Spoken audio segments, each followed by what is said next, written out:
Good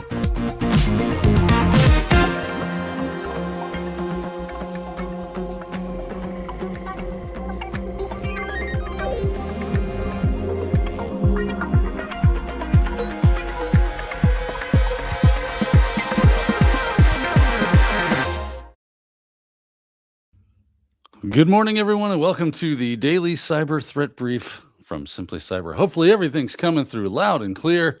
Oh my goodness, it's been a morning. Technology is technologying me today, but we're going to have a good time regardless. I actually just want to go and make sure that the YouTube stream is YouTubing.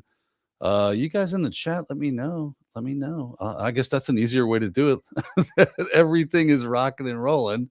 I hope you guys are having a great, what is today? Wednesday? Yeah, today is Wednesday, December the 10th. It is 8 a.m. I've got a whole lot of notes that I'm not even looking at because, like I said, it's been that morning. It's been that morning for your boy. He's having a great time, but we're going to have a good time. Let's see here. So, yeah, I'm Daniel Lowry. I'm not Jerry. As you may have noticed, Jerry is in like an airplane or something right now. He's flying through the sky. He's doing his best, James McQuiggan, at this point in time. So, hopefully everything's going well with him. Just going to check in here with the chat. Let's see here. Today's episode number, for those of you keeping score on your sheets at home, is 1021. Isn't that awesome? 1021. I can't believe Jerry. No, I'm not Jerry, Phil. I'm not. YouTube is up and going. Everybody, thank you so much for letting me know all the things are working. I got all these moving parts that go on with Jerry's show, man. My show is super easy. It's like microphone, camera. Jerry's got like microphone, play the CISO series stuff. He's got a soundboard. He's got a bunch of crazy things, man. He's got complex. I mean, it makes it for a cool show. But then I come in and I'm like, ooh, what's all this stuff? And I'm having trouble this morning with a little bit with the with like I'm not going to be able to hear the CISO series, which is fun. I think you will. I had to go and write down timestamps of when each one of the headlines starts so that I could get to that. But hey, be all right. We'll make it through. It'll be a good time had by all. If you're new to the Simply Cyber Daily Threat Brief, this is where we kind of go through the topics for today, the cybersecurity topics and the headlines in the news, a bit of an op-ed. We do not prepare for what's going on. We just kind of let it hit us right in the face and go, hey, that's interesting. That's cool. What can we learn about that? What can we think about that? We've got great people in chat over here that we can talk to as well. And basically, you'll also earn a half a CPE per episode. So every time you watch this daily cyber threat brief, you will learn half a CPE. Very, very cool. Let's see here. A lot of great people in the chat this morning already. I'm looking at there. I see, actually, I don't see much because I'm blind. Let me do a little bit of this. There we go. I can see Dennis Keefe. I see Random X Skills. I see Phil Stafford. I see AdTech. Lucky. I like that. That's a cool name. Marcus Kyler, Joe Schmo. Oh, Joe Schmo. Space Tacos. Code Bruce Cyber. What is up, everyone? Elliot Matisse, and so on and so forth. Lots of great people here to join us today. We got lots of good articles to get to. So, without further ado, you know what I did not do? I did not share my screen. So let's do that. Let me get that screen up. Where are you, screen? Wrong. That looks right. Don't need you. What I do need to do is go here. And then, yeah, let's get that CISO series. And hopefully you guys can hear this. Let me get my screen pulled in. Add, share my screen. This is going to be, that's the one. Share. There's me. I don't like that view. Let's do this. Much better. Right? No, that's the CISO series. Daniel, dang it. It's so much fun. Stop sharing the screen. We are going to share the right screen, and that's going to be much more helpful. Oh, that was the right screen. I'm an idiot. Oh, no, that was the wrong screen. Daniel, help me out here, brother. I'm looking for bleeping computer. Where are you? Oh, my goodness, you got to be kidding me. There we go. New window. There it is. I'm gonna get it. You can guarantee you that there it is. Share that screen. That's the one we're looking for. Hello, we can make it in there. Let's hit that CISO series. And y'all, Security headlines. These are the cybersecurity headlines for Wednesday, December 10th, 2025. I'm Sarah Lane. Spain arrest over data records. Spanish authorities arrested a 19-year-old in Barcelona for allegedly stealing 64 million personal records from 9 companies and attempting to sell them online. The data included names, addresses, emails, phone numbers, DNI numbers, and IBANs. The teen used multiple accounts and pseudonyms on hacker forums. Computers and cryptocurrency wallets linked to the sales were confiscated. Separately, Ukrainian cyber police arrested a 22-year-old who sold access to hacked social media accounts using custom malware and a 5,000 account bot farm, facing up to 15 years in prison. Goodbye, dark tele. well, all right. Hopefully, everyone was able to hear that. Let me know in the chat if you were able to hear that because I can't hear. I did nothing. It's like, nope. Daniel gets nothing. So, yeah, there we go. Let's take a look at this article here. Spain arrests teen who stole 64 million personal data records. Well, I mean, yeah. I mean, is that yes, it's a bad thing. It's a bad thing. You're not supposed to do that. This is something we frown on. The national police in Spain have arrested a 19-year-old in Barcelona trying to sell 64 million records obtained from breaches at 9 companies, facing charges relative to involvement. Well, this tells you one thing. It doesn't take a whole lot of time to get spun up on how to do cyber crime, right? I don't know if you guys are going to be able to hear my you can hear all the way in Texas. Thank you, Carrie. Audio is good. Excellent. See, we persevere. We make it through. We can actually make this happen. All right. So this cyber criminal accessed 9 different companies where he was able to obtain millions of private personal records. You know what would be cool is telling me about that. Like what kind of information did you say personal records? What does that mean? Define it. Oh, bleeping computer. The police have launched an investigation into cybercriminal in June. Authorities became aware of the breaches. Unnamed firms. You know what I forgot to do? We're going to do this after this article. We got to run the ads. We got to do the sponsors, baby. But eventually, the suspect was located. Was locked up. I'm sure they were locked up in Barcelona as well, if that's where they were arrested. But they are located in Barcelona. Okay, great. These records are full of names, home addresses. They're finally get to the stinking chase. They got to go through all this rigmarole before telling us what actually was accessed. The records include full names, homes, addresses, email addresses, phone numbers, DNI numbers. I don't know what that is, and IBAN codes. It's unclear how many total individuals. I thought you said it was 64 million. Well, I guess they just meant it was 64 million records, not necessarily 64 million people. So the garbage man is out there shaking a garbage can like it owes it money.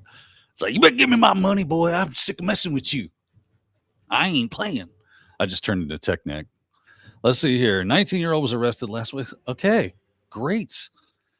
Cryptocurrency. So he stole some records. Didn't tell us how he breached anything. I really hate articles like this, honestly. I mean, everything you needed to know about the article was in the title. Okay, yeah, there's people out there hacking stuff and they steal things.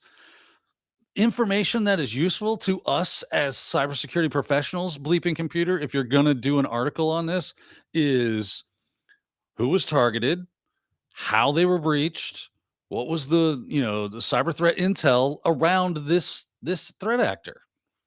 Don't just sit there and go, yeah, some rando 19-year-old in Barcelona got popped for hacking into websites. Yeah, what else is new? Did you know the sun is hot?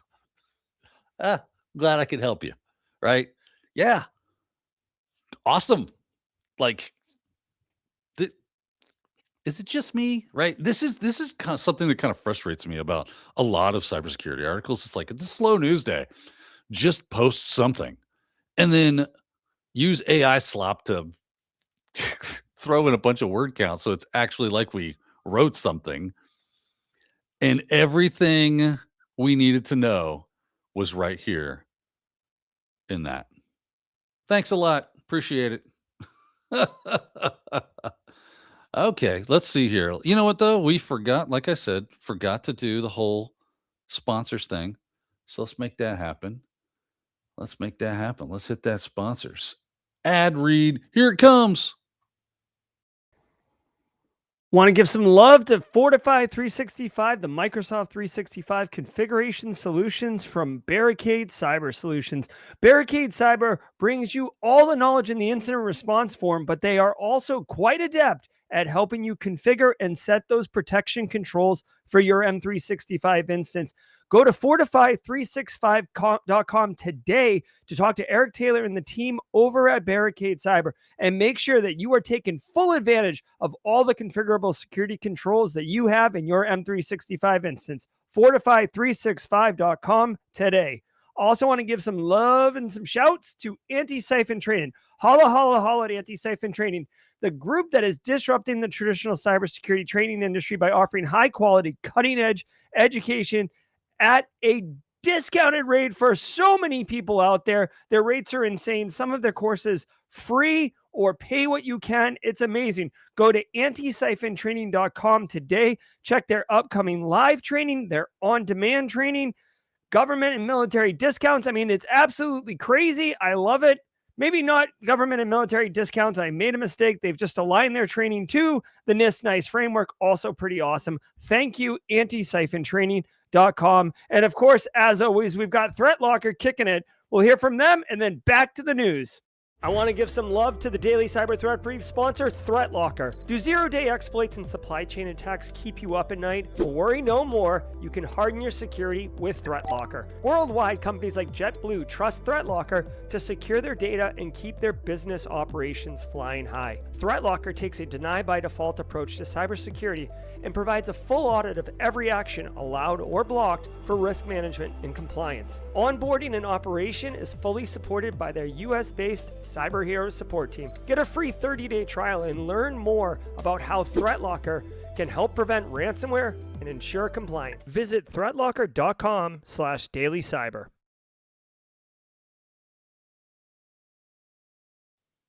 And we're back. All right. Thank you, Jerry. Thank you for reading those ads for us, so we don't have to do it ourselves. We appreciate it. But lots of great stuff. Great, cool stuff out there for you to get your hands on, look more into. Definitely do that. All right. Let's see here. Let's move on to our next article. This one's going to be from Secure List. Go for it. CISO series, if I can do this.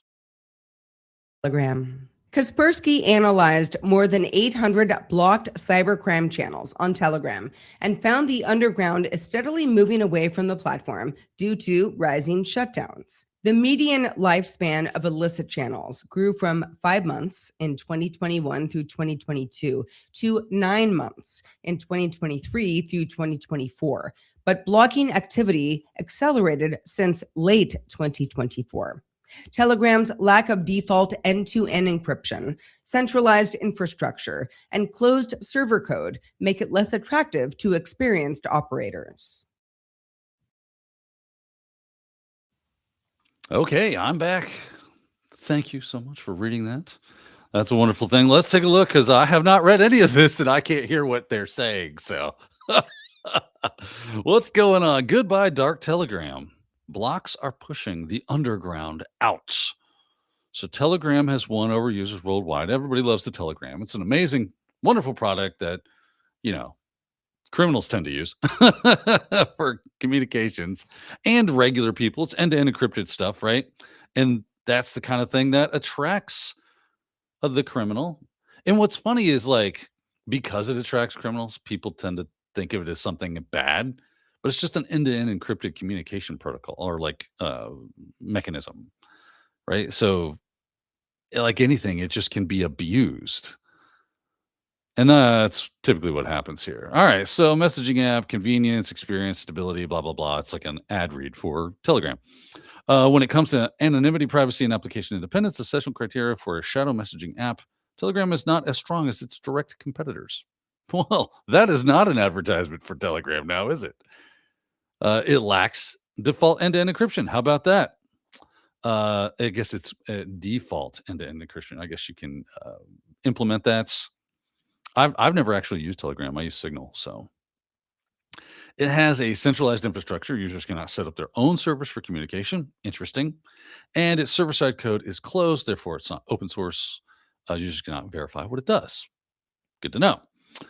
This architecture requires a high degree of trust in the platform, but experienced cybercriminals prefer not to rely on third parties when it comes to protecting their operations and, more importantly, their personal safety. Well, those poor criminals. Then why do they use it so much? Because it has, right? Telegram has been used quite a bit by them, if I'm not mistaken. I hear it all the time. That said, Telegram today is widely used in not only as a communication tool, but as a full-fledged dark market business platform, thanks to several features of the underground community. Is this research we examine Telegram through the eyes? I guess that's a typo. Is this research? Question mark. Or does it mean in this research, we examine Telegram through the eyes of cybercriminals? Evaluate its technical. So cool key findings. Okay. What are they doing? Telegram to the eyes of cybercriminals. Evaluate its technical capabilities for running underground operations. Analyze the life cycle of a Telegram channel from creation to digital death. For this purpose, we analyzed more than 800 blocked Telegram channels, which existed between 2021 and 2024. Their key findings: median lifespan of Telegram channel increased from 5 months to 9 months. So they were finding it to be more useful than not, I guess. The frequency of blocking cybercrime channels has been growing since October 2024. Great. Cybercriminals have been migrating to other messaging services due to the frequent blocks. Hey, good for them. If they are finding that they have criminal activity happening on their platform, then that's exactly what they should be doing, is blocking them. Is this real cockhouse? Is this research or is this just fantasy?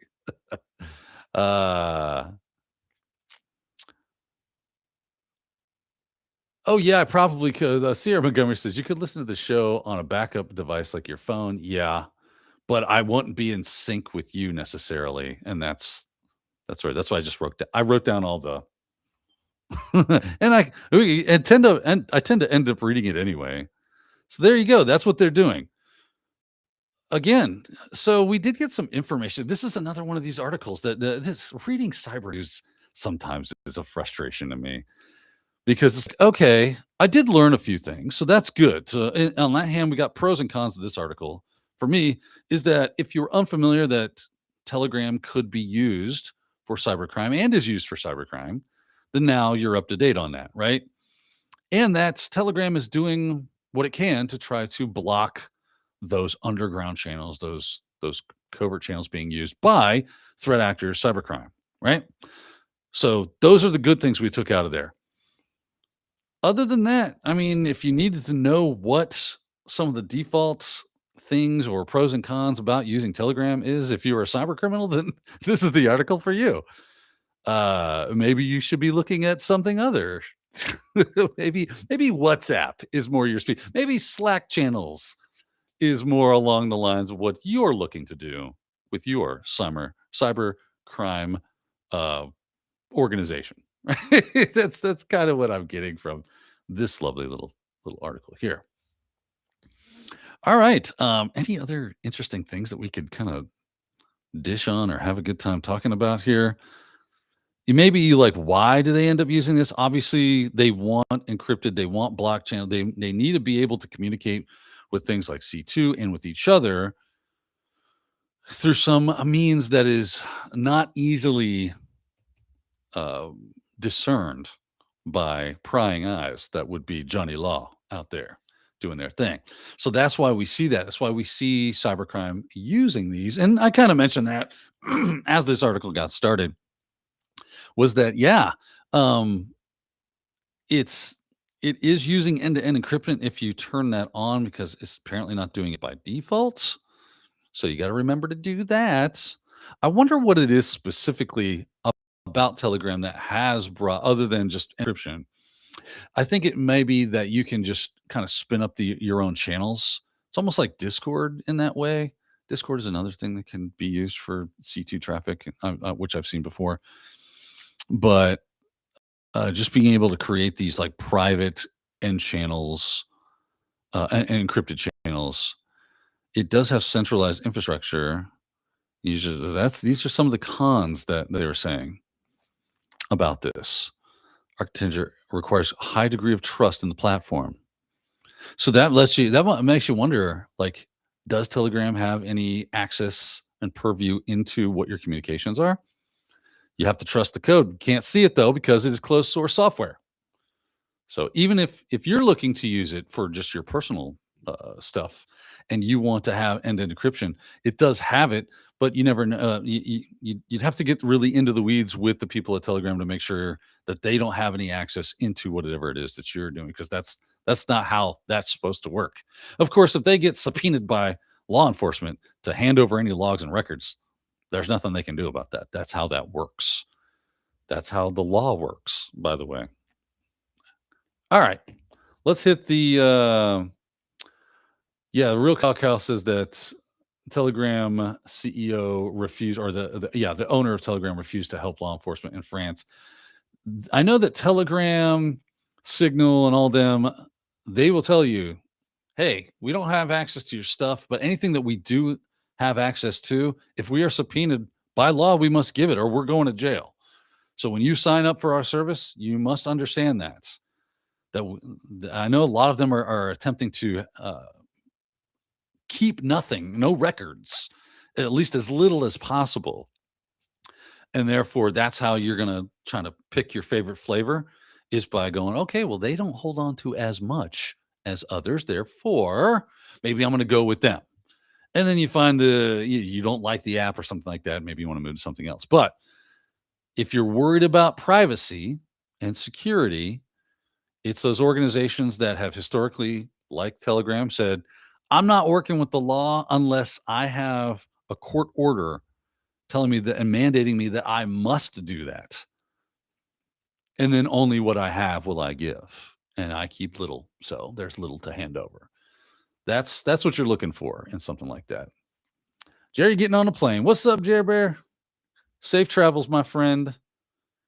All right, let's move on to the next article about scammers. Here we go. Scammers poison AI search results.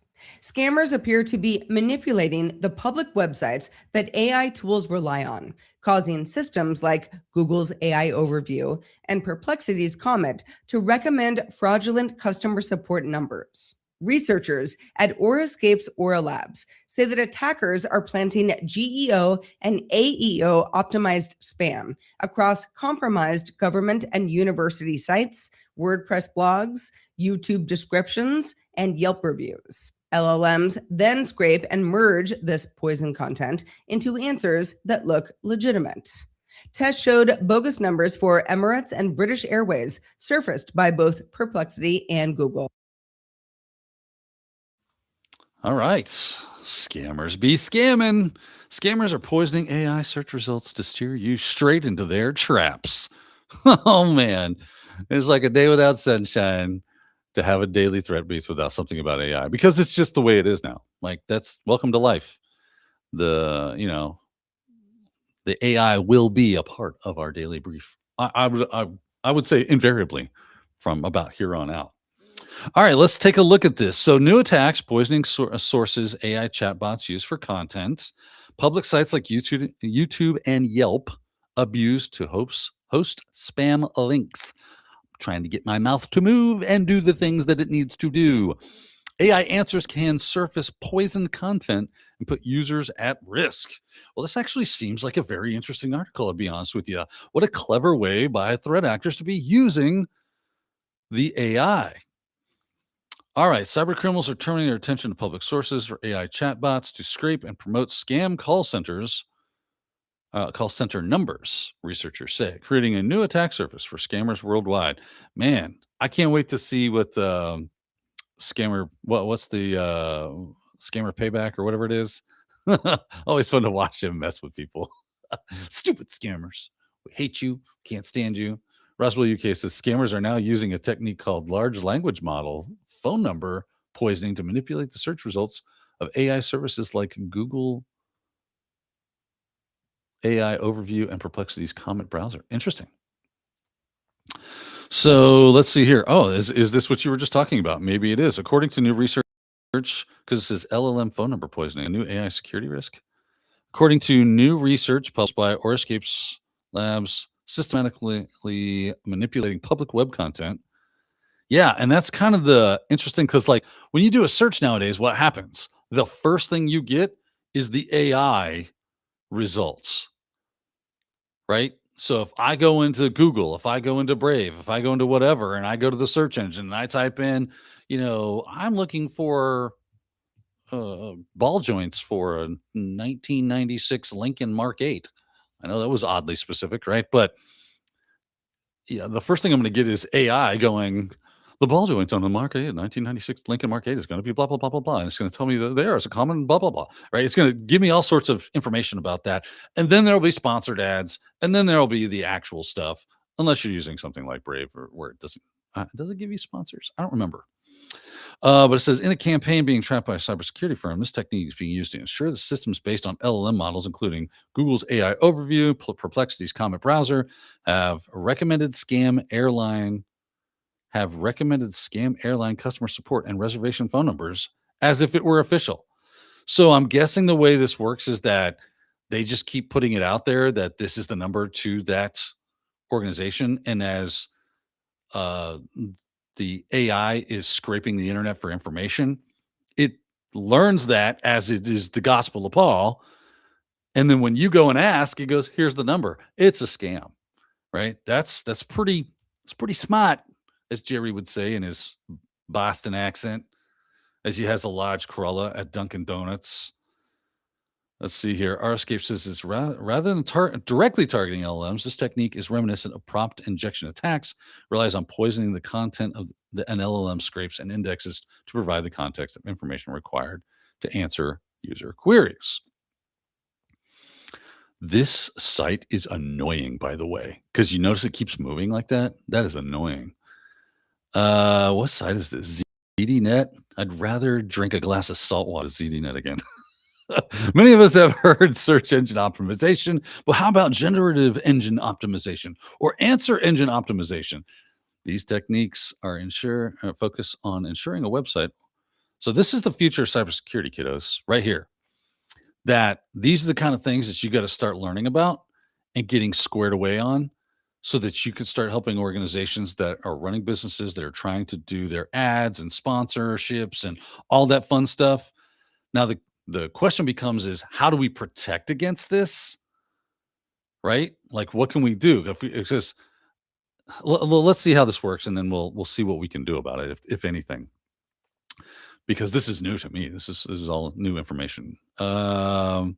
These techniques are focused on ensuring a website or online service becomes a source used for AI-based summaries and search query answers, instead of optimizing content to appear higher up in traditional search engine results. In campaigns, according to Euroscape, this is how GEO and AEO are being used to promote. Okay, here we go. Here's how they do it. Spam content is uploaded to compromised high authority websites, including government, universities, alongside high quality WordPress domains. Public services that allow user-generated content are also abused, including YouTube, Yelp, and plant Geo AEO optimized text and reviews, sometimes via bot comments. Hitting the comment section. Interesting. Smart. When possible, scam artists will also, I like that's an interesting name for them. Scam artists. What are they, like Subway sales, like our sandwich artists? We're scam artists. Some artists use mediums such as oils or pastels. The scammers use GEO and AEO. They said we'll just upload or inject scam information, including phone numbers and fake Q&A answers, to these domains. obviously there's a lot that's going on behind the scenes, because a lot of it they said was, well, yeah, they're hitting the comment section, but they're also like burning stuff that they've hacked. They've hacked into these high level domains, right? High authority, compromised high authority websites, including government and university websites. So they're putting this information into these things that they've already hacked into. So obviously, we still need our traditional security measures and threat hunting and doing all that stuff so that we can find these jamokes and get them out of our systems. But then you got like, it's kind of hard to stop a YouTube. I mean, YouTube and Yelp, apparently they're going to have to spin up their own AI bots to go looking for. It's the AI war, kids. This is where it began. Shots were fired today, December the 10th. Let's see here. When possible, they upload and inject information, including phone numbers and fake. Okay. This information is structured in a way that makes it easy for LLMs to scrape and distribute. Now that these fake sources of information are in place, LLM-based assistance and summarization features merge each source into digestible, trusted answers that provide users of AI services and browsers. Man, according to the team, in some cases, this means that unwitting users are steered towards scams, including fraudulent call centers. So how do we protect ourselves against this? Right?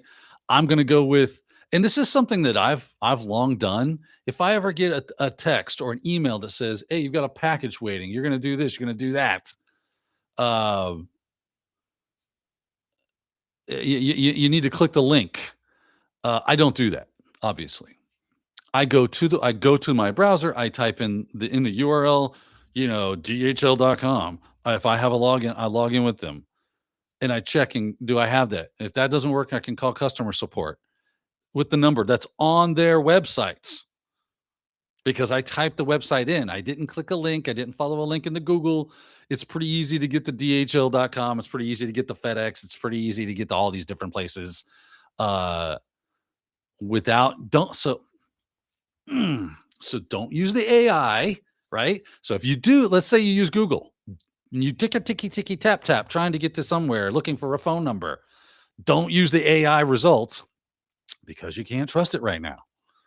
So what do? You move past that, right? Up the browser, move it up, and then go past the sponsored ads and hit the link that actually takes you to that site, right?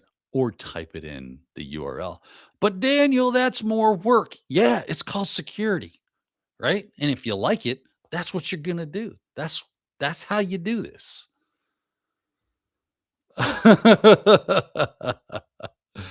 TechCrunch said this was the first shot heard around cyberspace when Flaming Donkey pwned an AI. Yeah. That's funny. You guys are funny. Oh, yeah. Seeding poisonous content. Obviously, that's a problem. Poison query results. Perplexity, the official Emirates, blah, blah, blah, blah. Reservations number. AI returned with a fully fabricated answer that included a fraudulent call center scam number. I mean, it's smart. It's smart. Now we got to start building. Okay, how to stay safe. Then we got to get to the mid-roll. The problem is that LLMs are pulling both legitimate and fraudulent content, which can make, tell me something I don't know. It won't just be the sources Google and Perplexity systems use either. Again, duh. Even when models provide correct answers, their citations and retrieval layers often reveal exposure to polluted sources. So the problem is honest. Okay, great.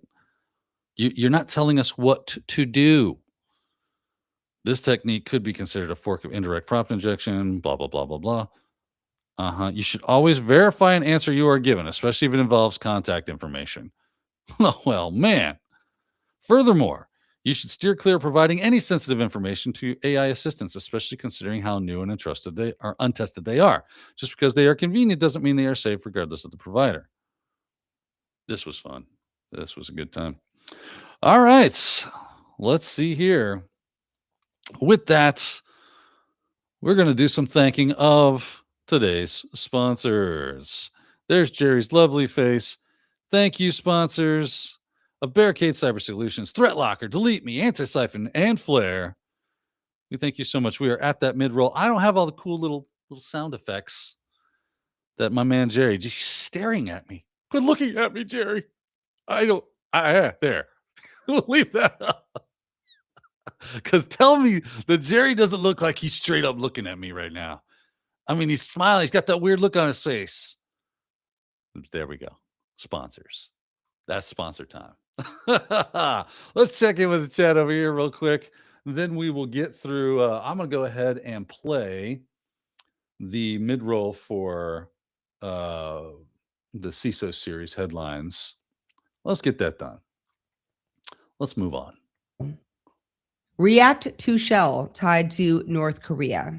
Sysdig researchers say that new React2Shell attacks are starting to resemble North Korean intrusion campaigns. The team found a compromised app dropping EtherRat, a remote access Trojan that uses Ethereum smart contracts for command and control and installs 5 persistent mechanisms. The tooling overlaps with DPRK-linked contagious interview activity, suggesting either North Korean operators have adopted React2Shell or multiple state groups are sharing techniques. Sysdig says EtherRat reflects a shift from opportunistic crypto mining to stealthy long-term access with blockchain-based C2 and resilient persistence.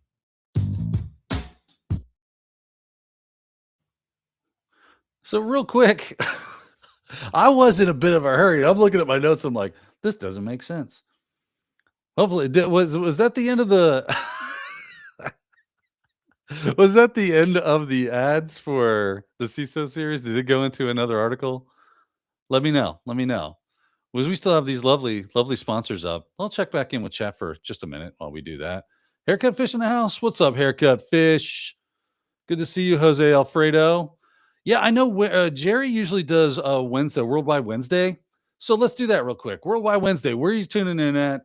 And go. It just went. I'll get 2 minutes on the clock. Boom. Hit it. Let me know where you're at. Let me know whether or not my articles are in the right spot. I'm not 100% on that. Oh, my goodness. It's going to be having a good time here. Take care, Team SC. Jose Alfredo. Got to take off. Good to see you. I love that there's a little bit of a delay between what I say and what you guys hear, or when you hear it. Go internets. Hey, we got one from Austin, Texas. First timer. What's up? Good to have you. Where you at? Tell us all. San Francisco, California. Johannesburg, South Africa. San Jose, Silicon Valley. Huntington, West Virginia. Cool. Looks like Maryland, New York City, Earth. Sierra Montgomery. I'm on Earth. Good to know. Cleveland, Ohio. Iowa. Niagara, Canada. Cool. Philly checking in. Gulf Coast of America. Cool. Manchester, England. South Carolina. Phoenix, Florida. What's up, Real Kyle? Seattle. Minneapolis. Another Florida. I saw Dublin, Ireland. Oh, this is kind of fun. Trying to keep up with everyone. Chicago, Kansas City, Ethiopia, Memphis, Greenville, South Carolina. Code Brew, living in Jerry's backyard. Oh, we're almost out of time. Keep going. Beaumont, Texas. Warren, Michigan. Garden State Park. I see another Earth. Orlando, Florida. San Antonio, Ghana. Very cool. Another Austin, Texas. Great stuff. Florence, South Carolina. Mordor. How are the fires there? I hear they're lovely this time of year. Omaha, Chicago, Jersey, Michigan. Great stuff, man. A lot of people checking in. See here, South Denver. Very cool. Another Floridian there. India, very awesome. Ethiopia, Pluto. Oh man, and that ends. There we go. Time. That's good. Thanks for checking in, man. That's really cool to see all the people that kind of hang out with Space Tacos is in Narnia. I told you to stay away from that wardrobe, Space Tacos. I told you about that. All right, let me know. Did hopefully this is the next article. I don't know what I've done here. I've done something dumb. I think this is it. Did we didn't do this React? Yeah. Did I put that one in? Let me know. I can't hear. We're having fun. We're just going to do it. How about that? Y'all let me know whether or not the React article went, because we did scammers. Yeah, this should be the next thing, is the React article. All right, so we're read it already. We're having fun. We're having a good time. This should have been the article you guys heard. So I just kind of messed up. That's okay. That's okay. All right, what's going on here? React2Shell, which is kind of a big deal. It's kind of happening. Weird things with the React2Shell, just giving you 10.0 horrible CVSSs. And yeah, these things happen. But it looks like the old North Koreans are at it again. Those crazy North Koreans. Can you stop hacking people? I mean, just like start building things. Do what normal countries do. Yeah? Can we do that? Can we do that? Can we just stop using cybercrime as the number one thing we do? Oh, Sysdig is letting us know that they've observed campaigns exploiting React2Shell, which appear to have the hallmarks of North Korean hackers. There's the good old CVE. If you're not familiar with CVEs, they are fun. They let us know the severity of what's going on with these things. So when we find ourselves a vulnerability, we like to use some metrics to divine how bad it really is. And this one has been pretty bad because it has a CVE score, or I'm sorry, CVSS score of 10.0. The CVE, I'm sorry, is this is the common vulnerability exposure. This is the kind of language we talk to go, hey, I want to learn more about this problem. And now everybody can speak the same language, because React2Shell might not be what you're calling it. But CVSS is the scoring system we use to go, hey, this is how we determine how bad this really is. Gotta love that we're using C's and V's for everything. So thanks a lot, MITRE. Actually, really like the MITRE. Right? I'm just throwing some shade at them because we're cool like that, right? All right. So publicly disclosed on December 3rd, a vulnerability impacts version 19 of the React open source library for creating. Yeah. I think we're probably all up to date on what's going on. By the way, if you haven't patched this, or you're not doing threat hunting to check and see whether or not you've already had a problem, you should probably do that, because that 10.0, they don't just give that out. That's for special people that have really bad things. This means it's unauthenticated, remote code execution, and actively exploited in the wild usually. And that's usually the perfect storm that allows for a 10.0 in CVSS. So this is going to be, let's see here. This is React. Yeah, we know what React is. Quickly after it was made public, AWS confirmed that the threat groups including Earth, Lamia, Jackpot Panda, both linked to Chinese state interests, were among those launching exploitation attempts. Other threat actors were also observed exploiting React2Shell, including opportunistic actors installing cryptocurrency miners, primarily XMRig, and credential harvesters. We can't let a good 10.0 go to waste, right? That stuff hits the news and it's like, oh, is that what's up? Cool. I guess I know what I'm doing today. I mean, it is a job like any other job. And, there's some threat actor sitting behind their desk going, well, let me get out the old cyber news and see what kind of things I can exploit today, or whether or not I'm in it. So that's their job. Okay. But this is where there's the attack chain. All right. Something about EtherRat. Okay. There's the North Koreans.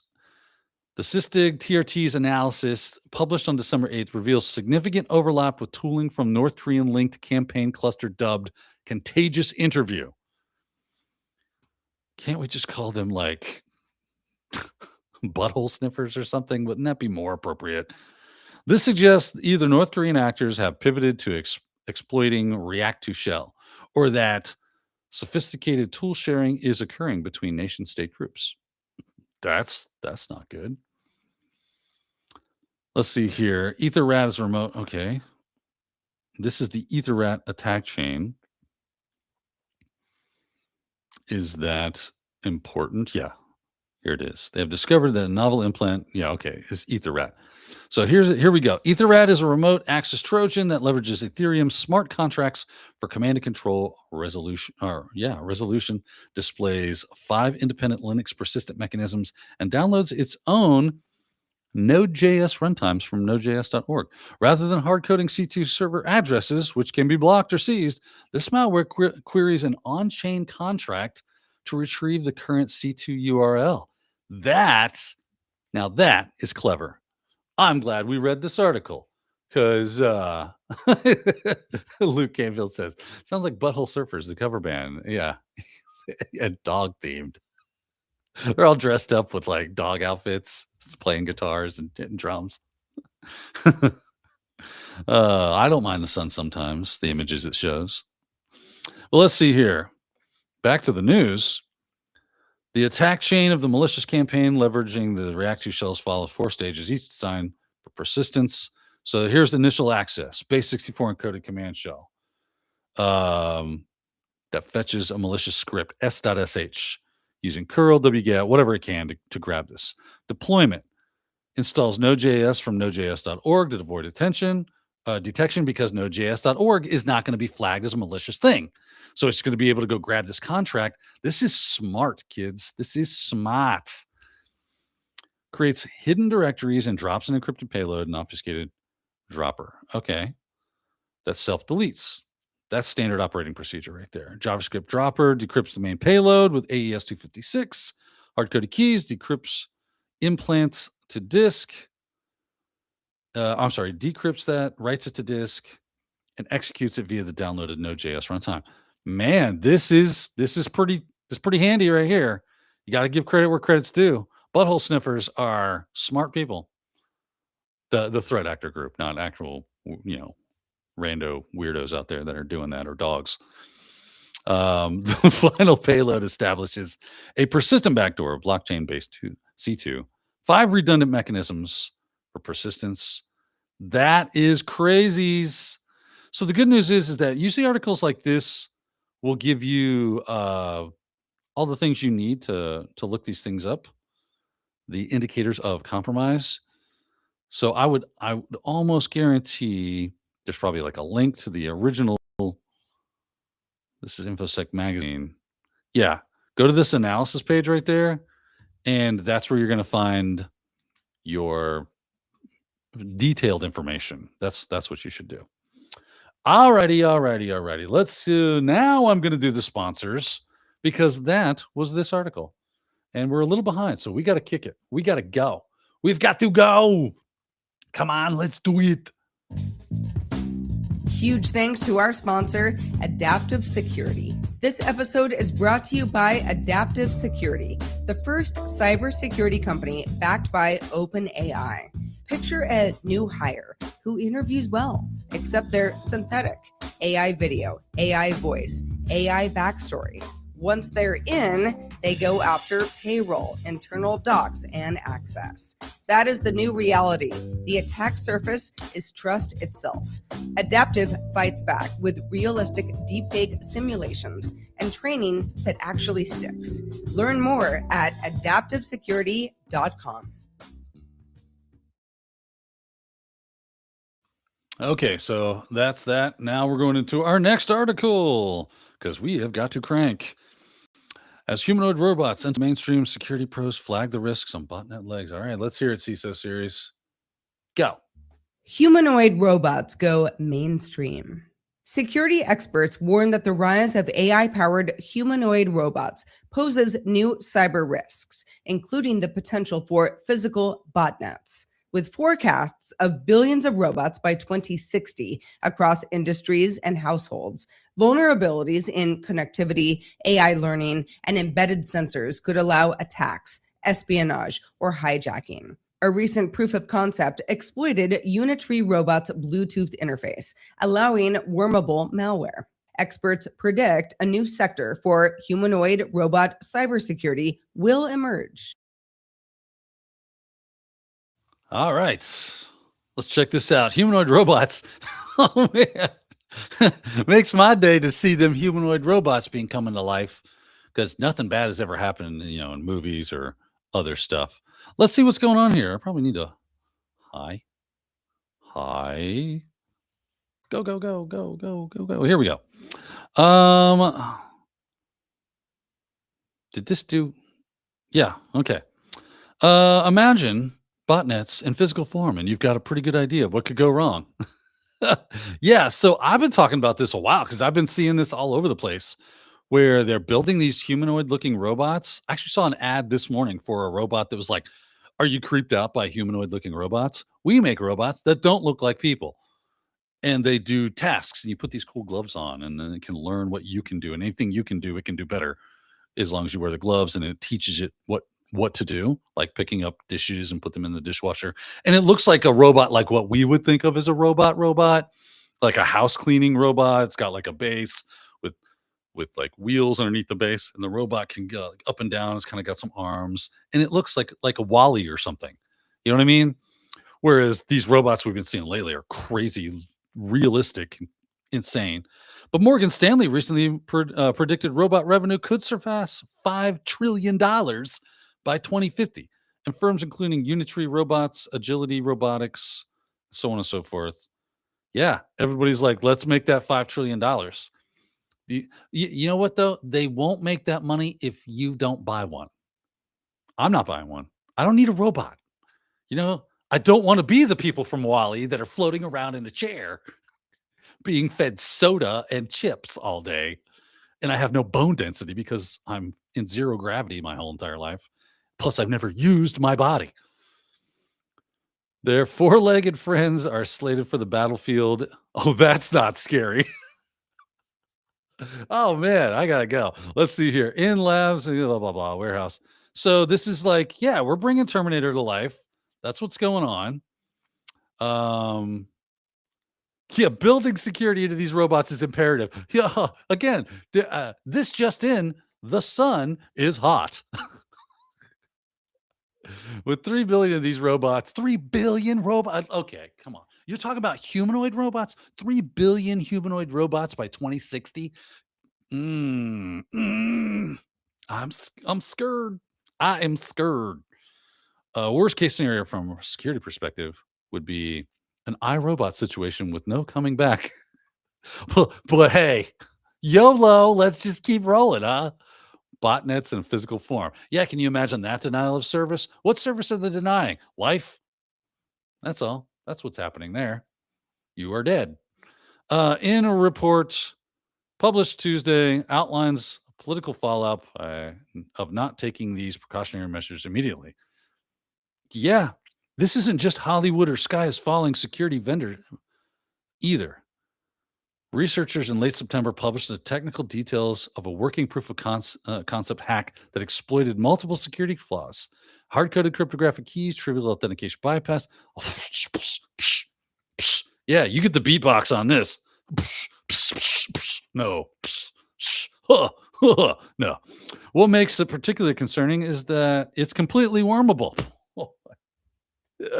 Oh my goodness. So as soon as I can infect one robot, it then it's like the Borg, but robots, Terminator Borg, right?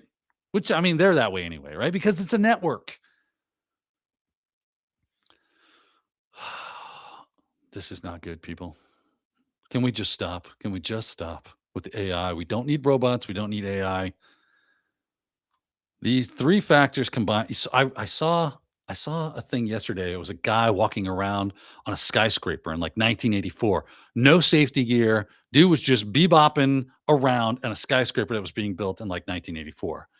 And they said that building had 0 fatalities and they had none of the safety precautions. It's like, it's just common sense. Not that that we shouldn't try to have safety, but I don't need a robot to go do that job. We don't need to be building all these robots because of safety concerns. The safety concern is the robot going stupid and someone hacking it. Now it becomes our worst enemy. There's a safety concern. Yes, we already use robots. Yeah, but they can't get outside of the robot factory, right? If I've got walking, talking AI infused robots, that's a different world than an articulating arm that is welding beams. Get what that arm is not going to like pull itself out of the factory and start like welding people. That's not going to occur. Once you give it legs and the ability to stand upright and mobility, and then all of a sudden now it's like, meh, meh, meh, do not like humans. Get out, welder, weld people. Okay. So yeah, that's a problem. You've got robotics, you got AI, and you've got the need. It's the perfect storm for this to just skyrocket. My goodness, kiddos. They don't have any specific evidence of them going after robotics, although it's absolutely their MO.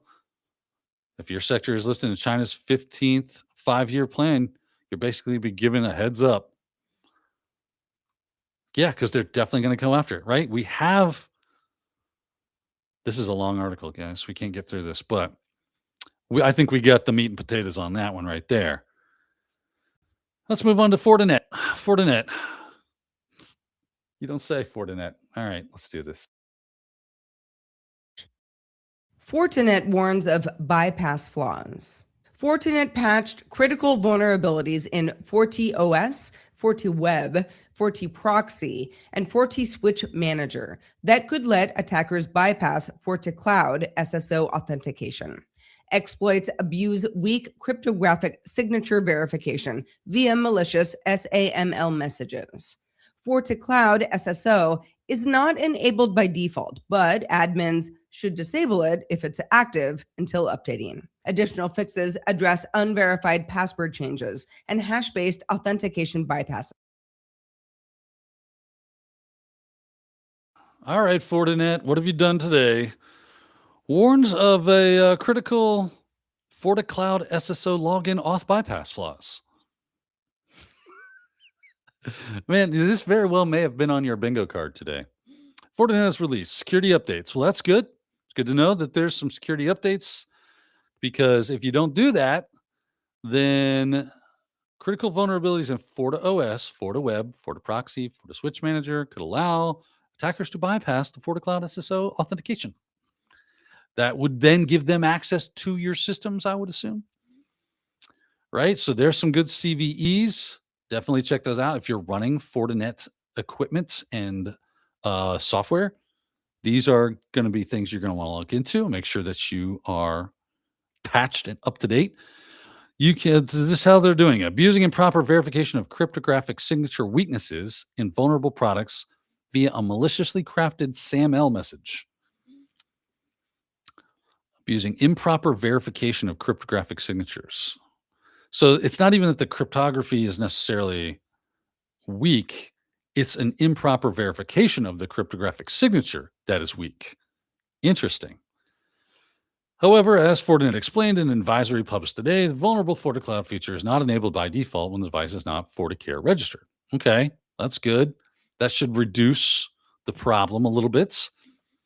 FortiCloud login feature is not enabled. Okay, you just told us that.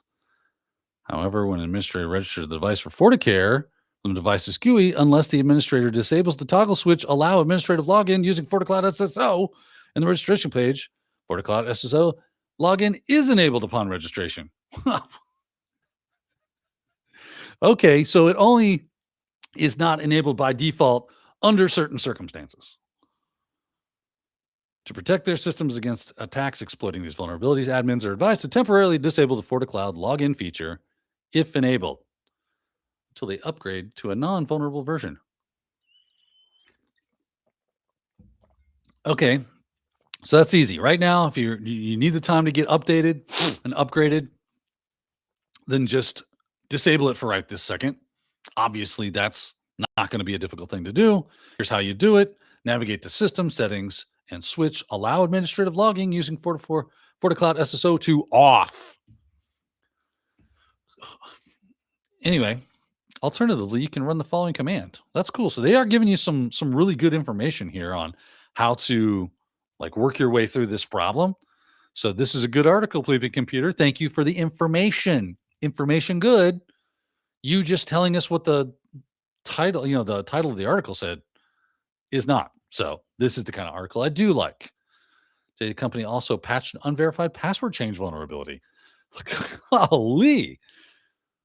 You may want to start looking at some competitors if you've got Fortinet stuff. Just saying.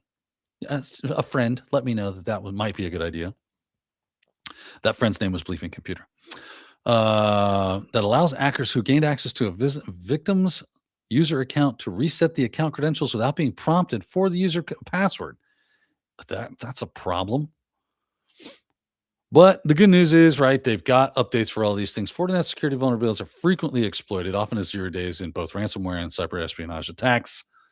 Oh man, I'm running out of time and I still have 2 articles to do. I was horrible at time management today. There is publicly available exploit code. Oh, this is for a different one? Yeah, for an command injection. So Fortinet, just crazy. If you've got Fortinet stuff, you really need to be doing your due diligence on updates, patching, and layered security. I know that they are supposed to be secure devices and security devices, but I often see Fortinet in the news. So take that as you will. Let's move on. Hit that CISO. Go. Kashoggi widow files complaint. Hanan Alatar Kashoggi has filed a complaint in France alleging that Saudi Arabia infected her devices with NSO Group's Pegasus spyware before Jamal Khashoggi's 2018 murder. The filing cites Citizen Labs analysis showing both her phones were compromised, likely during questioning in the United Arab Emirates, and argues that interception is linked to events leading to her. I think I went a little past it. That's okay. We'll get to that one too. But oh no, I still had a little bit left. I'm sorry. Husband's death. A French judge will decide whether to investigate. A U.S. judge dismissed her earlier lawsuit against NSO in 2023. There we go. That's the article. Okay. So yeah, I've heard about this kind of stuff, like where journalists and things of that nature are being, widow of slain a Saudi journalist and dissident James Khashoggi has filed. Jamal Khashoggi has filed a legal complaint in a French court alleging that Saudi Arabia deployed spyware to snoop on her devices before her spouse was murdered. Yeah, that they allegedly, I don't know if it's true or not. I mean, but this seems to be what's in the news, is that they're saying that the Saudis, this seems to be a bit of a political article, so we don't want to get into that. What we want to talk about is like the Digital Forensics Research Institute, Citizens Lab found that Elater Khashoggi's 2 phones have been infected with the NSO's group's powerful Pegasus spyware.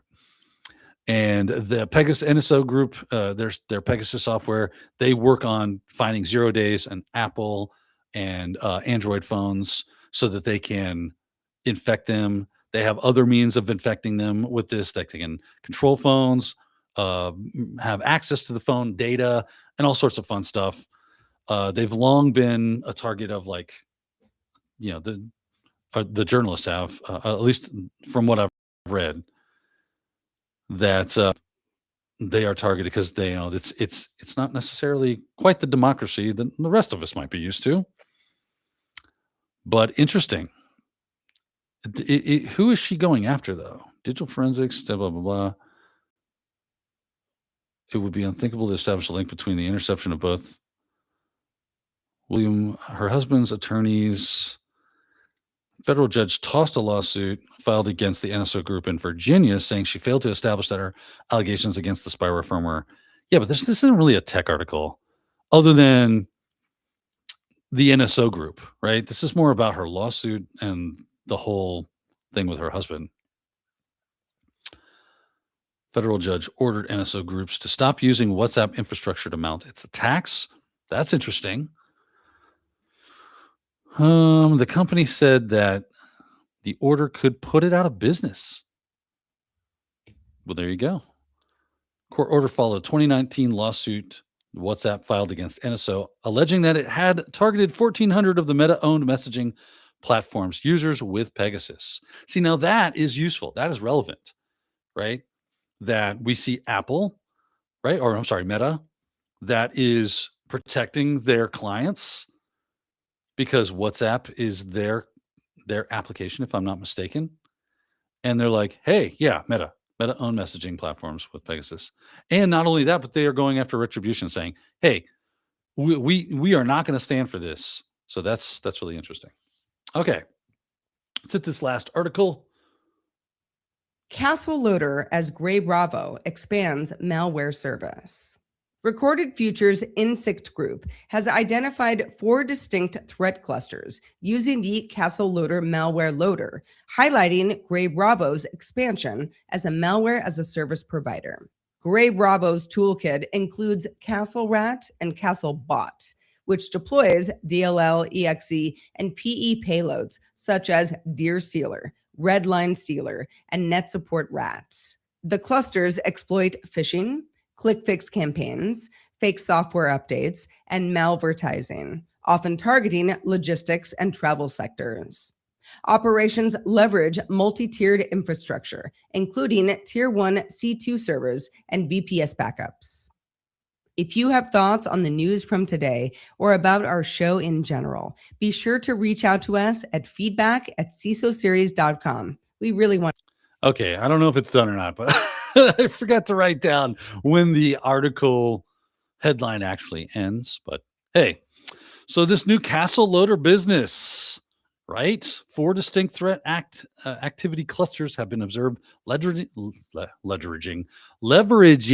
a malware loader known as Castle Loader, strengthening its previous assessment that the tool is offered to the threat actors under malware as a service model. This is the world we live in. Again, another really cool name for really not cool people. Gray Bravo. Assigned that. Oh, I'm sorry. By Gray Recorded Future Instinct Group. Now that's a weird name. Has been assigned the name Gray Bravo by Recorded. Okay, yeah, that is a weird sentence.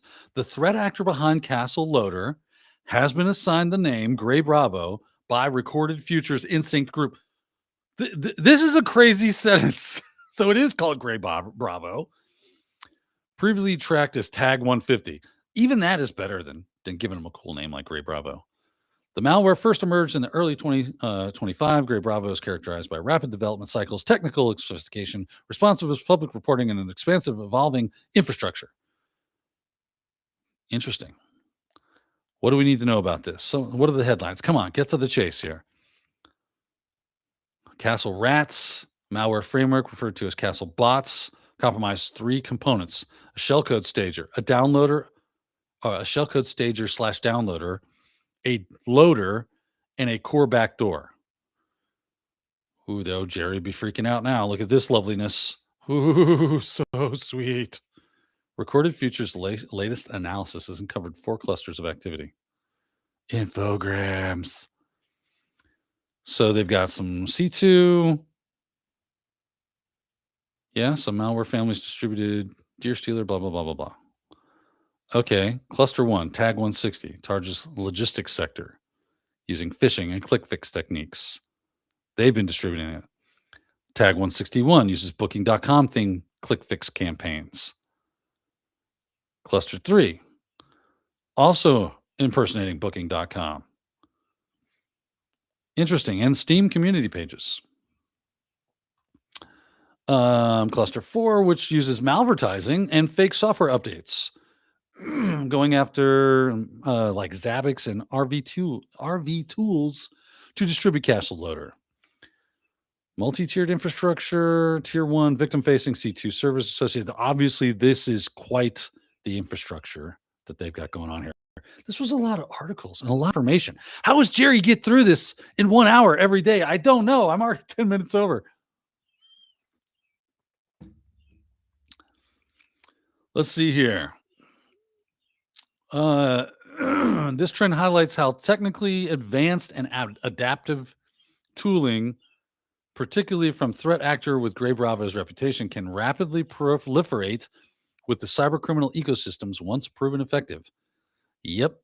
The development comes as Blackpoint detailed a Python dropper-based attack chain that uses click-fix techniques to distribute the Castle Loader, shifting from earlier campaigns that used a zip archive containing auto IT scripts. Man, anybody that's out here that's new to cybersecurity or IT is going, what the actual heck was that sentence? This article is full of jargon and IT stuff.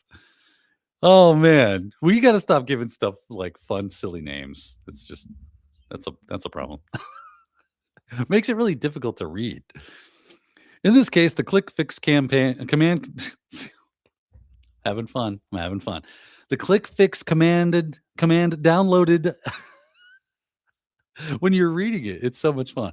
A small archive and staged its contents inside the user's app data directory before invoking a bundled copy of python.w.exe to execute one of the extracted files. So they're bundling Python in with it. And you can actually have like a portable version of the Python engine, and which is what they're using. So if you don't have Python installed, that's no problem. We brought it for you. Bring your own Python.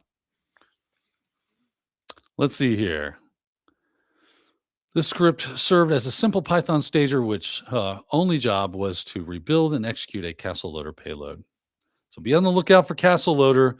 Definitely go read these where it says said. This is a Hacker News. Anytime they say said, that's when it goes awry. That's fun.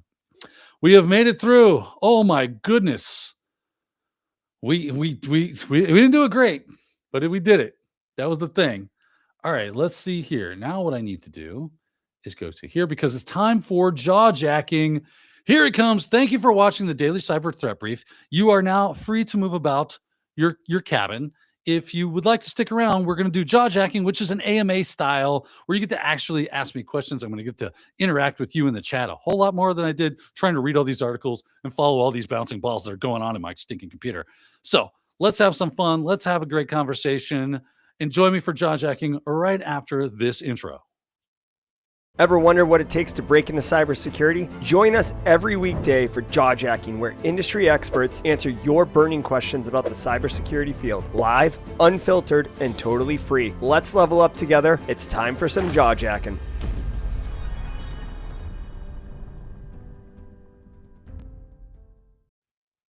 Hi, I'm back. It's Daniel. And we don't have articles to have to power through today because it's Jawjacking time. We did the article thing, and now it's time for us to spend a little time together with you. You guys get to ask me cool questions. I get to try to give you answers, and I'm going to bring the chat up. Now, if you do have a question you want to hit me with, make sure you put a big Q in front of it, or Q. Spam the Qs so I can see it in the chat. I am going to bring the chat up on our screen with us today because that's fun. So we can see what everybody's saying and have a conversation together. So if you have that, make sure you hit that into the chat room there, and we will get to it until I start seeing my first question. It's that, I do love this. It's that nerd, Daniel. That's right, because normally it's that nerd, Jerry, but today it's nerd Daniel. Hopefully everybody enjoyed the Daily Cyber Threat Brief. It was actually kind of fun, even though I've been losing my mind trying to do all this stuff, as Legrat and TechGrunt are discussing. I haven't had any monster today. And early in the morning, no, your boy, this is just water. We got to have some fun, right? So, yes, they know me all too well. They know all too well what's going on here. All right, let's start looking for some questions. Questions. Here's one from that bearded IT dad, Dakota. Hi, Dakota. It's good to see you, my good man. Happy to have you here today. Oh, this isn't interesting. It doesn't have a Q, but I saw it. It says from Pay YouTube. Hey, Daniel, have you ever worked cybersecurity for a bank? No, I've never done cybersecurity for a bank. I will say, though, that when I was getting a home loan one time, you have to go in there, right? And I had to do all my credit stuff. What was I doing in there? I think it had to do with a home loan. And I was just talking to the guy, the loan officer, about cybersecurity. So it was really fun, kind of interesting too. And they were, it was captivating. I think that's what's cool about cybersecurity is it's captivating, right? It's really interesting to your average Joe and Jane out there. They're like, oh, that's cool. Oh yeah, that's really interesting. And then they start asking their own questions. So go out there and have a good conversation with someone today. Let some random stranger know that you're into cybersecurity and have a good convo with them. It's always fun. It's always a good time. What's this one? QA, have you ever worked cybersecurity for a small and medium? I was asking about the bank again. Nope. Never done any bank stuff. Bruise and Axe. Any advice for somebody's first time doing a one-way video interview? Seems strange, but apparently it's the future, and the future is now. A one-way video interview. I don't even know what a one-way video interview is. Let me look that up. One-way video or interview. Yeah, video interview. A one-way video interview is an asynchronous interview where a candidate records themselves answering pre-selected questions without a live interviewer present. Oh man, dude, this is actually great because there's no performance anxiety, right? You can kind of get the jitters off you. I'll go ahead and give you some really quick advice. Turn on the camera and just answer the question. And don't worry about whether or not you're going to keep the answer. Unless they give you one shot, kind of like where you're in a platform, they're not having you use your own recording software and things of that nature. I don't know if that's the case. But if you're just using something to record yourself that's installed locally on your machine, just take your time and hit record and answer it. And then you can stumble, you can do whatever you want, totally get the answer wrong. And then once you're done, watch what you said, watch how you said it, and then step away. Go get a sandwich, have a walk, have a drink, as I will right now. And just kind of think about it. Think about what they asked and what you answered. You know how when you have a conversation with someone in real life land, and maybe it was a debate, or maybe it was like something that was really important, and you get away from the situation, you go, man, I should have said this. I wish I would have thought of that. Guess what you're going to do now? You're going to think of that.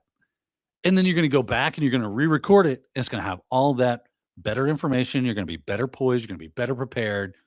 And you're going to have such a better performance to answer that back.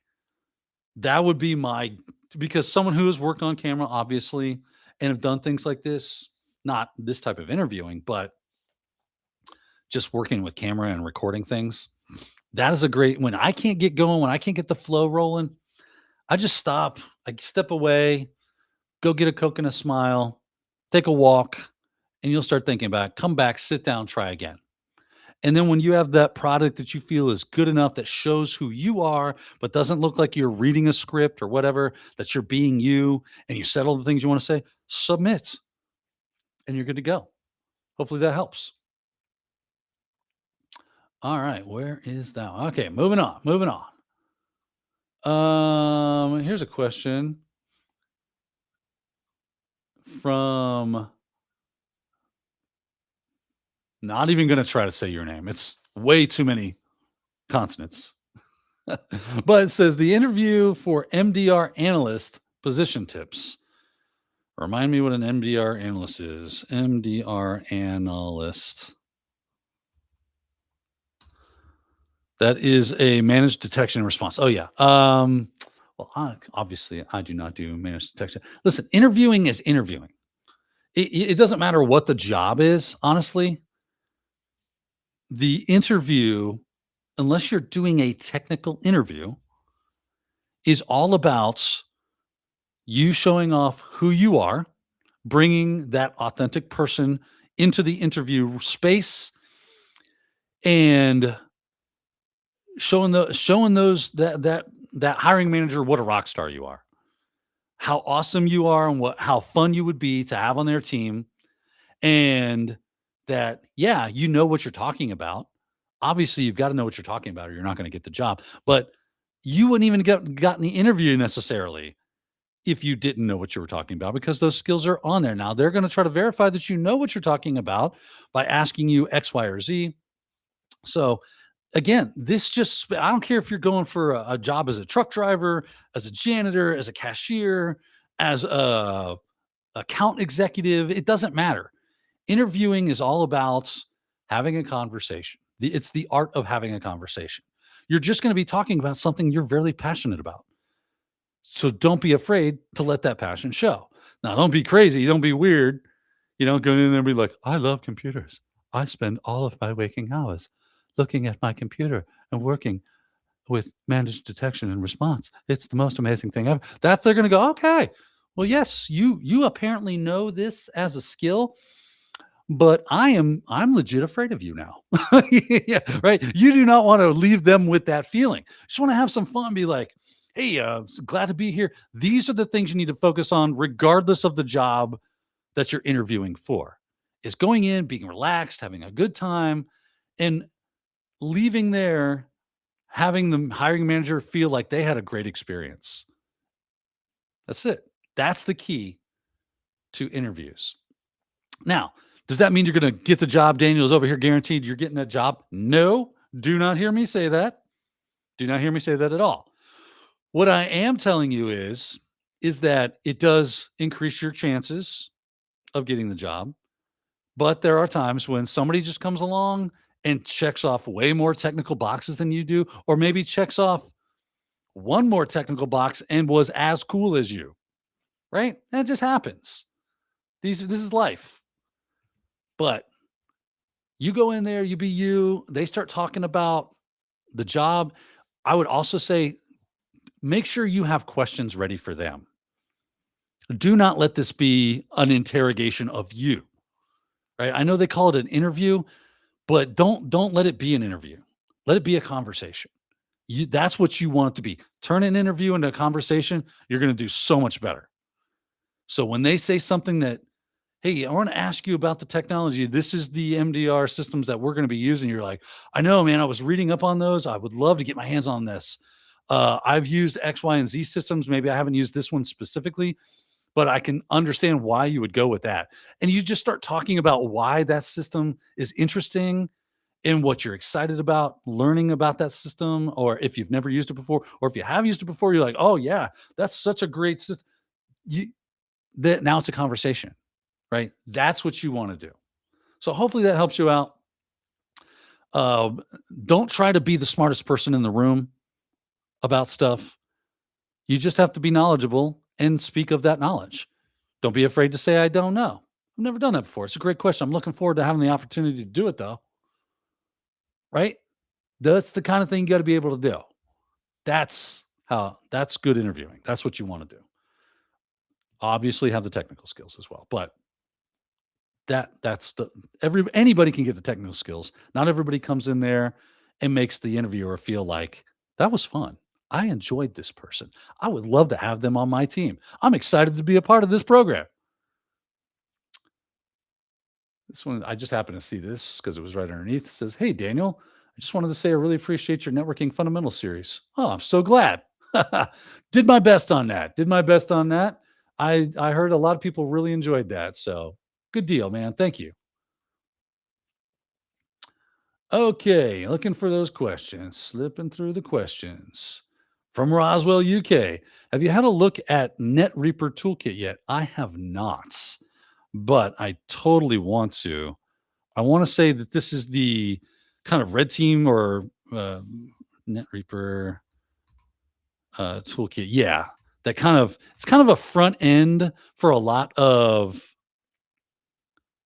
what do you call it? Yeah. Okay. So this comes from Cybersecurity News.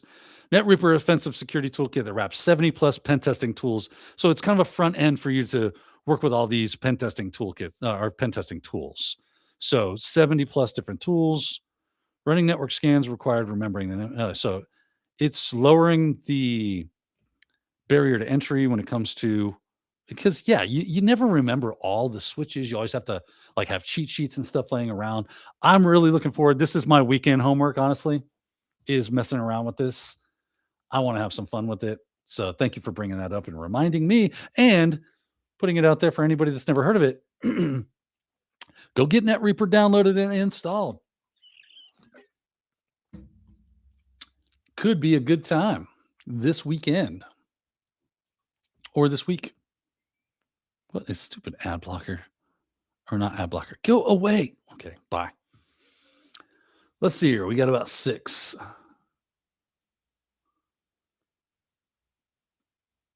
Q's.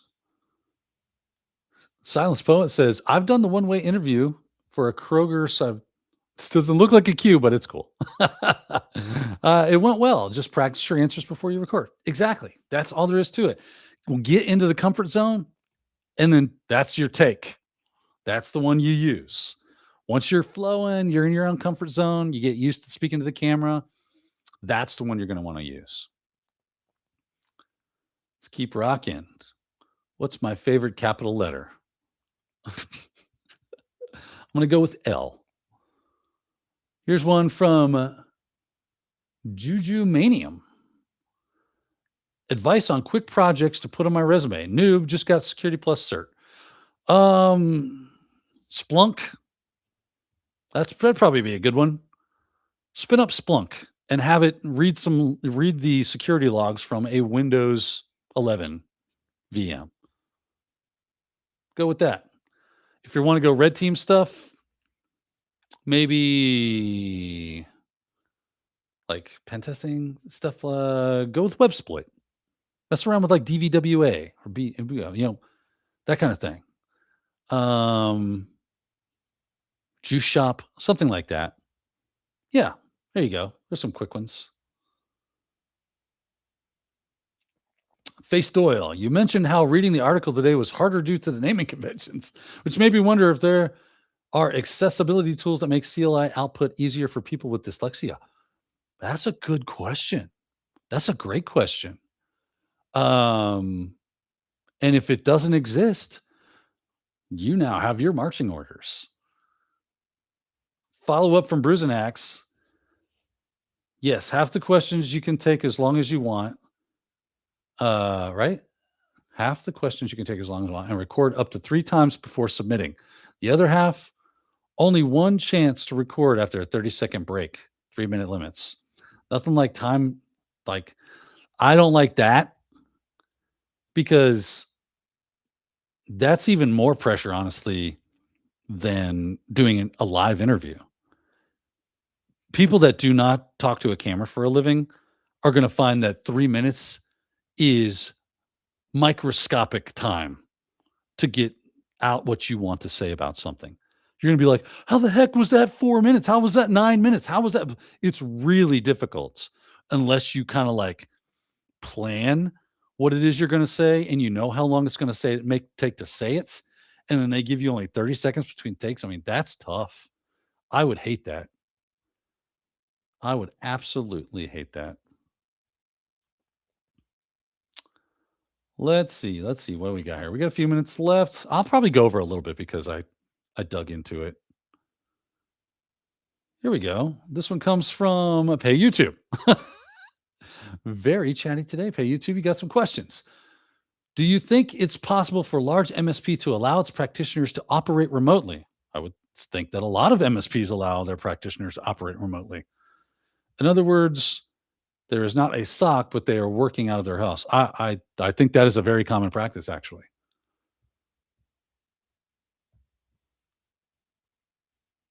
Let's see here.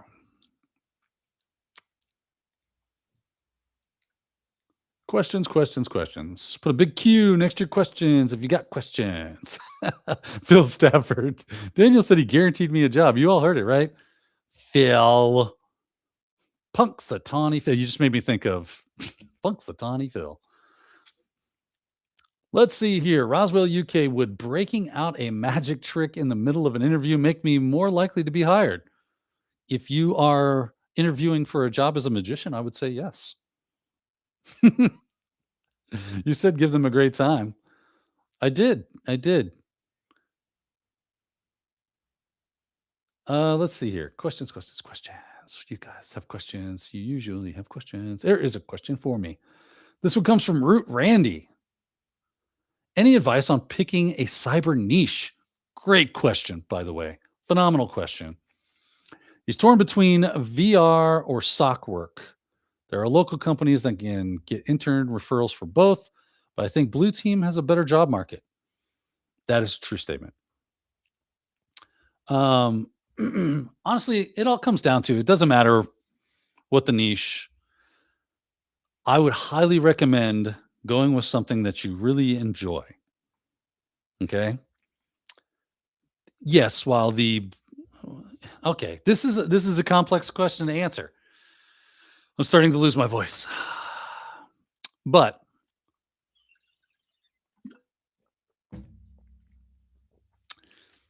the answer to this is complex because there's different strategies you can take.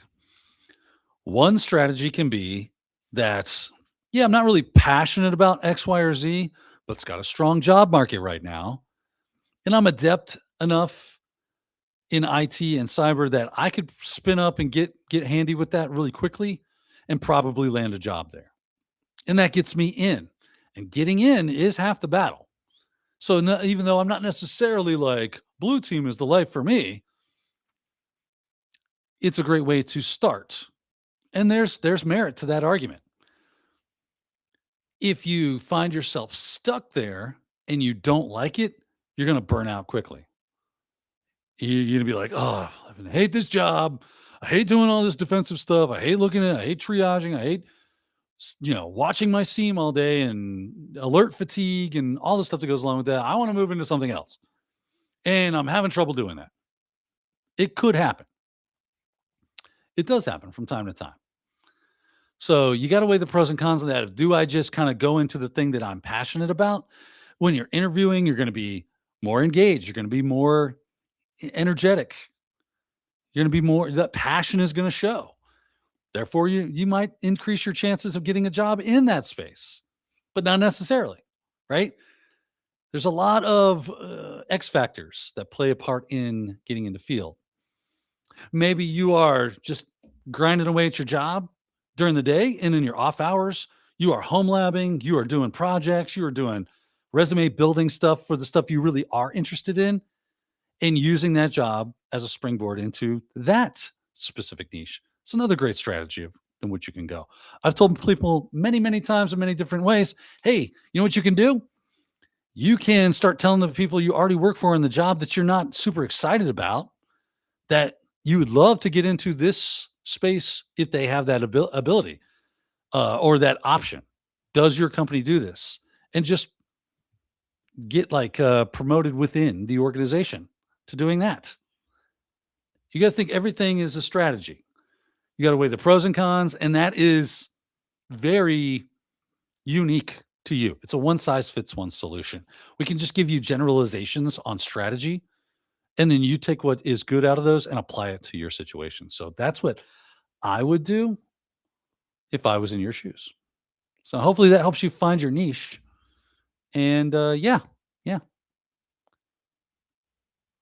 Let's move on. Like I said, I'll go over a little bit.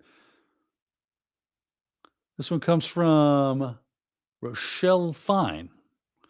What information should I focus on in trying to become a vulnerability researcher? Ooh, man. Depends on what kind of vulnerability research you're doing. So if you're doing like reverse engineering of code, obviously you're going to want to focus on code. Tools like Ghidra and IDA Pro. If you're looking at like web applications, it's a little bit easier. Could still be some code involved in that though, where you're looking at code for web applications. So it's going to run you JavaScript, PHP, Java, that kind of stuff. So it might change the code you're looking at and what it does, how it works, how applications are built, looking for logic flaws. And you can do that DAS security, right? You can just do like bug bounty hunting. So the information that you should focus on is going to depend on what type of research you want to do. If you're looking to reverse web applications or find security flaws in web applications, you're really going to want to focus in on what goes into web apps. If you want to do software that goes on desktops, server software, that kind of thing, you're going to want to get handy with things like C, C++, and the other lower level software. Oh man, I'm losing my mind. I'm having trouble like catching my breath. Honestly, I'm talking so much, I'm not breathing enough. So I'm going to take a deep breath and tell you that it is programming language. This is the word I'm looking for. So there you go. Focus on those things. It's all going to depend on what niche you want to get into.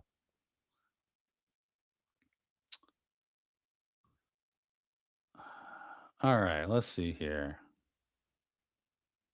Take a couple more and we'll call it a day. Favorite IT cyber movie or TV show? I'm going to go with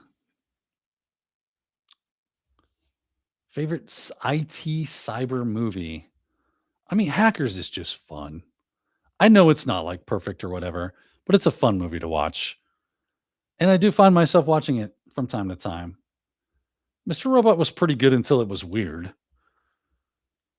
But cyber movie, yeah, I'm going to go with that. Chuck was pretty fun. Obviously, science fiction, heavy on the fiction, little on the science. But yeah, there you go. Nova. There you go. That's as good as science as it gets, right? Let's see here.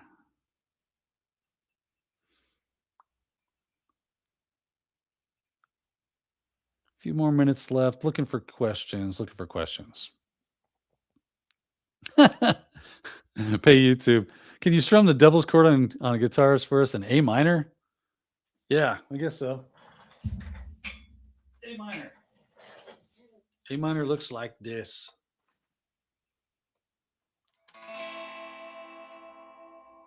A minor chord. It's so sad. That was fun. Thanks for asking that. Let's see here. Terrence Tech. Is there still a ton of value in building out labs using Raspberry Pis? Of course. Just depends on what you're trying to do. I have a Raspberry Pi right here. Pi Zero. You can do a lot of fun stuff with these things because they have the GPIO pins and everything, especially if you want to get into hardware. It's a great little tool to build little things, build your own labs to do X, Y, or Z. Yeah, it still has value. I don't know about a ton of value. They are going to get much more expensive here very, very quickly. So if you're thinking about it, do it now.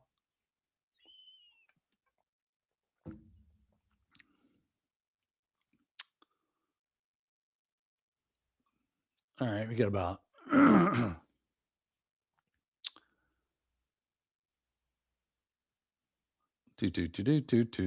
Someone said sneakers. Nova was great. Is it still around? I have no idea, but I love that show.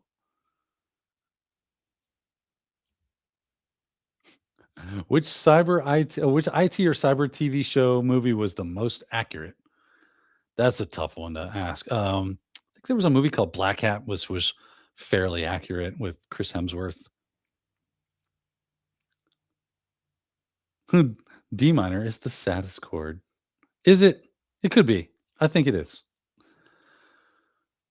All right there, kids. I think we did enough. Thank you so much for joining us today. We're going to call it. A lot of fun talking with you. I appreciate all your input and just having a great time with you today. I'll be back later this week though. Got more of me because by the way, if you want to check me out more, we got Cybercast After Dark is tonight. It is Wednesday. Ronnie Wong will be on. My buddy, my friend, my pal, my coworker, my colleague. We're going to chew the fat and have a good time. Hopefully I'll see you guys folks there.